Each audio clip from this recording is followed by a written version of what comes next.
when I was subpoenaed to go before the Whitewater grand jury, he was the one who signed my subpoena. It signed Brett Kavanaugh. Go to our website, take a look.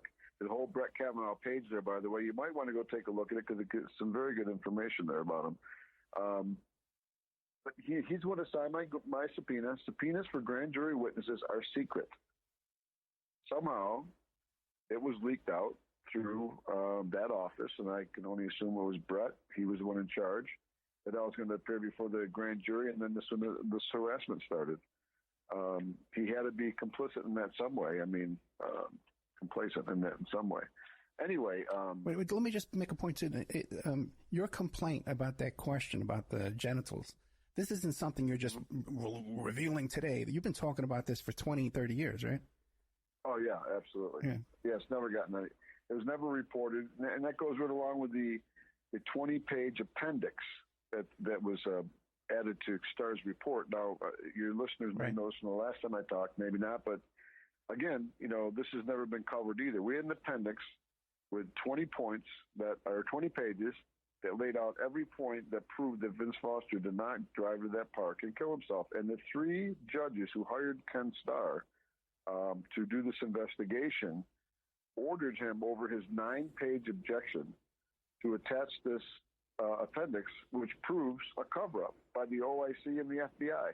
And those judges, and one of them particularly, Judge Butzner, said, if we don't attach this information to the report, we may be charged as conspirators in the near future too. The judge wrote that. It's at our website in his own handwriting. And one of the other judges, Judge Fay, says, well, let's let Knowlton's words speak for themselves. So the last 20 pages of Ken Starr's report on the death of Vincent Foster counters every point they try to make that he killed himself. So, I mean, people should go take a look at that. It's never been reported. And the only time it gets any legs when I talk about it on the radio, when we do radio shows or a TV appearance or something. But so Brett's not an honest guy. I mean, I'm going to say that right now. He's just not an honest person. Well, let me ask you this. And I have to believe that these women aren't lying either. Questionable, maybe they could be questionable, but okay. I'm not going to say nothing happened to them. That's for sure. Before we get to the women. Now, there's a feeding frenzy, right? The media is going crazy. They're trying to get anybody. They'll talk to some guy through ICE. There's an ICE incident. Right. How come? How am I the lucky guy that got Patrick Knowlton on my show? How come you're not booked 24/7? Well, I don't know. So my lawyer is still my lawyer, John Clark, great guy. Yeah. He's a great civil rights lawyer. There you go. He put together a letter on my behalf. He wrote it, make sure the thing was legally sound and everything like that. And it was distributed to every member of the committee. And John offered me up to come and testify about my experience with Brett Kavanaugh and his lying. The only person who brought something up about grand jury secrecy, and it was about me, was Dianne Feinstein. Oh, really? She asked him if he'd ever. Yeah, she asked him if something about it. I wasn't in town to see a TV, so I don't know exactly what was asked, but she did ask him something about if he violated grand jury secrecy rules.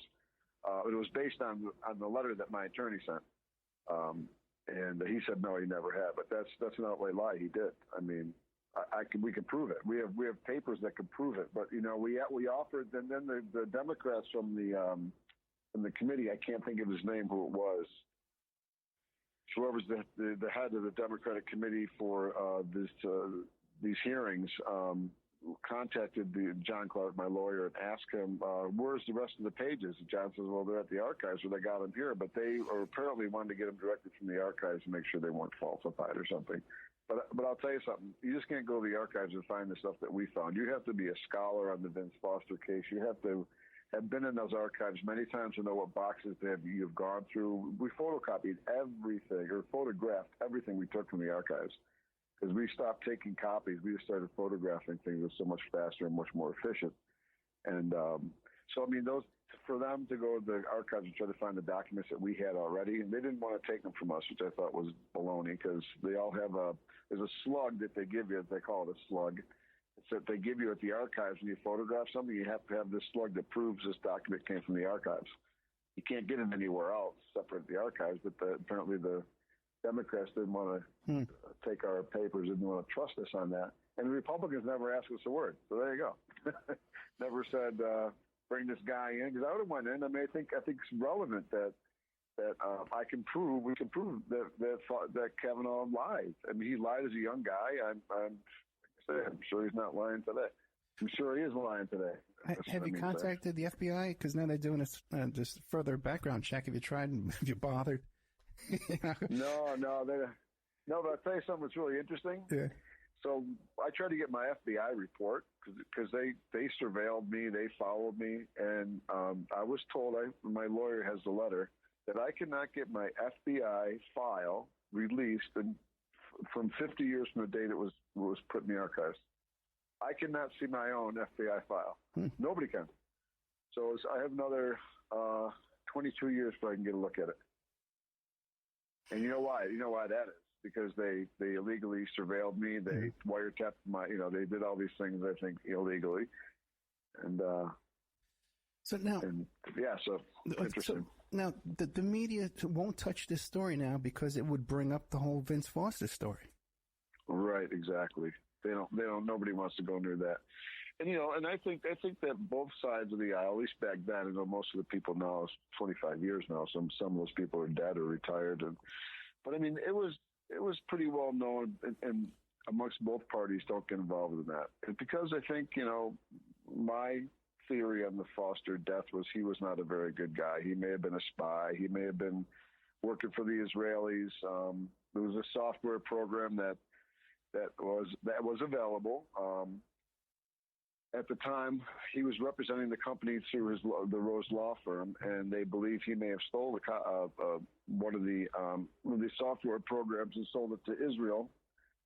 The software program was simply this: it was tracking bank accounts in Switzerland. It was a Swiss bank account app that they had. They were able to see who was coming and going in and out of these banks, Americans, foreigners, and what money was going where. And the theory is that, the best one we come up with anyway is that he probably stole that software from the company, Systematics, sold it to Israel, and that may be why he was killed in the end, because he was kind of, I guess you'd call him a spy in some ways, counterintelligence or something. But and we do believe he was probably murdered by CIA. He's probably a CIA hit. Can't prove any of that stuff, unfortunately, but that's pretty much what we've.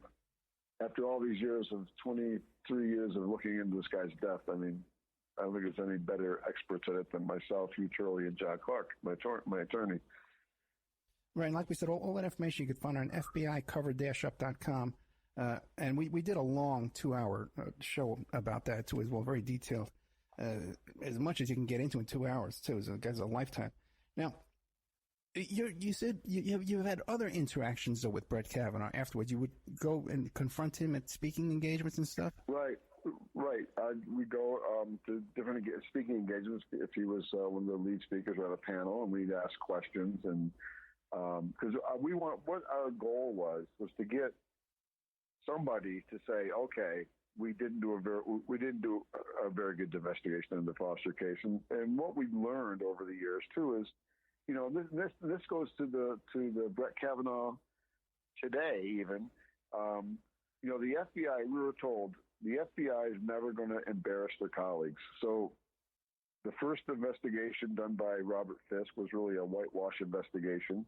And then they have Ken Starr bring in FBI agents, happens to be the same FBI agents that did the first investigation. And so they're not going to find anything new. Now, the same thing's happening with Brett Kavanaugh right now. These people that are being interviewed by the FBI, Brett's already been vetted, or for, I guess that's the right word to use, by the FBI, investigated by them 2 times already. Once for his job at the appellate court, now this time for the Supreme Court. Now, the same FBI agents or the same agencies coming back in to investigate him, do you think they're going to find something new? Do you think they're going to say, our colleagues missed it? No, that's not how the FBI works. They do not embarrass their colleagues. They just don't. And so if they come up with anything, I'll be shocked. I mean, if the FBI comes up with anything new or ends up saying that Brett's guilty or whatever, I'll be totally shocked. Even though it does seem that even like every day we wake up and another witness seems to pop. Sorry? Another what? Even though like every day we wake up and it seems like another woman's come forward or there's another person the media's finding, you know? Right. You know, it's interesting, too. I don't know if your listeners know this, but Brett Kavanaugh wrote the that salacious report on Monica Lewinsky. I don't know if anybody's if you've ever seen that, you'd be shocked. It's like a porno book or something. It's very detailed. And that was one of Brett's writings, too, which I thought was interesting. He seems to have this penchant for descriptive sexual activity or something. I don't know what it is, but he did write that Monica Lewinsky report. Well, listen, if his best friend for a really long time, part of his life was this guy, Mark Judge. Yeah. Everyone agrees about Judge and his behavior and his. Right. Yeah, so, you know, like I say with these women, too, I would never say ever that nothing happened to them. Of course something happened to them. The problem with, I think, Dr. Ford is she has very bad memory, which is not good. And she has some connections in her family, which were a little surprising. And I don't know what to think of how that can impact anything, but it is surprising that her family members are CIA or something like that. Yeah, it seems to be true. Yeah, no one's denying it, but then again, no one in the mainstream is bringing it up. Yeah, I wonder what significance that could have. And this Avenatti witness too, you know, she's got several security clearances, and Avenatti is suing my client right now, so I'm sort of involved in that. And Avenatti's, really? Yeah, because I'm involved with Keith Davidson and Gina Rodriguez, all the people behind Stormy Daniels and stuff. And it's been my whole, yeah. So Avenatti is not a total flake where he's just going to bring in a fake witness and swear out an affidavit, information that he knows is false. He is a legitimate, yeah. Oh, he is. See, I didn't have that take on him actually, and because he was. So what's your thing with, just real quick, I don't know anything about Stormy Daniels and you. What's this? What this is, her first attorney was Keith Davidson, and her first agent was Gina Rodriguez. Gina Rodriguez was my agent, and I've worked for Keith Davidson. He's been my client for years on cases like the Charlie Sheen case and and all that stuff, you know, because he does all those kind of Hollywood kind of cases. So, and Avenatti came in and he was representing Stormy Daniels now, and he sued Keith Davidson saying that he misrepresented Stormy Daniels, which is totally false. I know these people. But the thing is though, that Avenatti is a serious, legit lawyer. He's not some flaky guy. And he's not going to... Yeah. I think the media play him up as a doofus or something. That's what that's the take. Every time I see something about him, it's like, oh, this guy can't be for real. I mean, just imagine they're saying that he can't be for real because he represents the ex-girlfriend of the President of the United States. Stormy Daniels, you know? That's pretty good. Yeah. She may be involved in the pornography business, but so are a lot of people. Yeah. Moving means welcome to the Frontier Fiber neighborhood. With our high-speed Frontier 500 meg fiber optic internet, share video tours of your new place with upload speeds up to 25 times faster than cable. Just $39.99 a month plus taxes and fees and only $10 per month Wi-Fi router service fee. Visit frontier.com/fiber for upload speed comparison and full offer details. Frontier, don't go it alone. Limited time offer. Max speeds or wired speeds. Wi-Fi speeds may vary. Activation, internet infrastructure surcharges, taxes, and other fees are subject to change. Frontier terms and conditions apply. Moving means welcome to the Frontier Fiber neighborhood.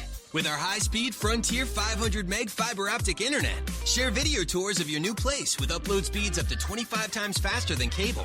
Just $39.99 a month plus taxes and fees and only $10 per month Wi-Fi router service fee. Visit frontier.com/fiber for upload speed comparison and full offer details. Frontier, don't go it alone. Limited time offer. Max speeds or wired speeds. Wi-Fi speeds may vary. Activation, internet infrastructure surcharges, taxes, and other fees are subject to change. Frontier terms and conditions apply.